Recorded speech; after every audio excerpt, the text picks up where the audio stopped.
একদিকে অর্থনৈতিক সংকট, অন্যদিকে দর্শক টানার কঠিন লড়াই। এমন বাস্তবতায় পাকিস্তানের ঈদ বক্স অফিস যেন একাই ঝড় তুলেছে জম্বির। রেকর্ড আয় আর হাউসফুল শো এর বিপরীতে অনেক আলোচিত সিনেমায় হোঁচট খেয়েছে দর্শকদের রায়। ঈদের এই বক্স অফিস যুদ্ধে কে এগিয়ে কে পিছিয়ে, দেখুন বিস্তারিত প্রতিবেদনে। পাকিস্তানের চলচ্চিত্র শিল্প ললিউড দীর্ঘদিনের নানা সংকট কাটিয়ে আবারও ঘুরে দাঁড়ানোর চেষ্টা করছে, আর সেই চেষ্টার বড় মঞ্চ হয়ে উঠেছে এবারের ঈদুল আজহা। ঈদ উৎসবকে ঘিরে দেশটির প্রেক্ষাগৃহে মুক্তি পেয়েছে ভিন্ন স্বাদের একাধিক চলচ্চিত্র। তোমারা সবচেয়ে বড় ফিয়ার কি? জিও ফিল্মস ও ফিল্মওয়ালা পিকচার্সের ব্যানারে এবারের ঈদুল আজহায় মুক্তি পেয়েছে হরর ঘরানার সিনেমা জম্বির। আগের সব রেকর্ড ভেঙে পাকিস্তান ঈদুল আজহায় মুক্তি পাওয়া সর্বকালের সর্বোচ্চ আয়কারী সিনেমা হয়েছে এটি। ফাহাদ মুস্তফা ও মেহবিশ হায়াতের অভিনয় ও গল্পের গাঁথুনিতে মুগ্ধ হয়েছে দর্শক, ফলে দেশ জুড়ে প্রেক্ষাগৃহগুলোতে দর্শকদের ভিড়ও চোখে পড়ার মতো।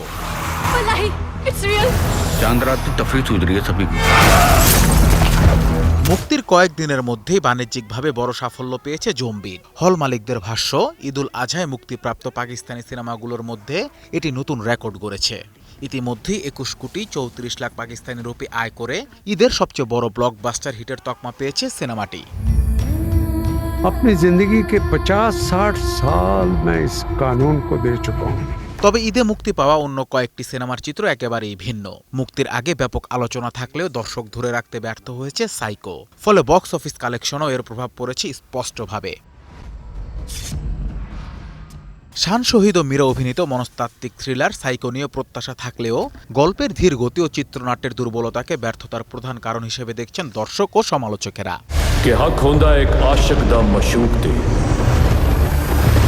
অন্যদিকে বহুল আলোচিত রোমান্টিক অ্যাকশন থ্রিলার ঘরানার সিনেমা লাভ দি সোন নিয়েও ছিল আলোচনা।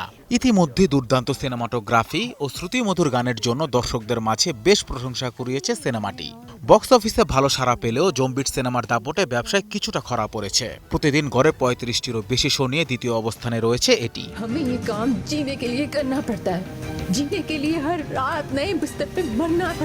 চলচ্চিত্র বিশ্লেষকদের মতে পাকিস্তানে চলমান উচ্চ মূল্যস্ফীতি ও সিনেমার টিকিটের বাড়তি দাম সাধারণ দর্শকদের হলমুখী হতে নিরুৎসাহিত করছে, ফলে সামগ্রিকভাবে বক্স অফিস ব্যবসায় চাপ তৈরি হয়েছে। তবে জম্বিরের সাফল্য পাকিস্তানের চলচ্চিত্র শিল্পে নতুন আশার সঞ্চার করেছে বলে মনে করছেন সংশ্লিষ্টরা। Anas Imran, star entertainment.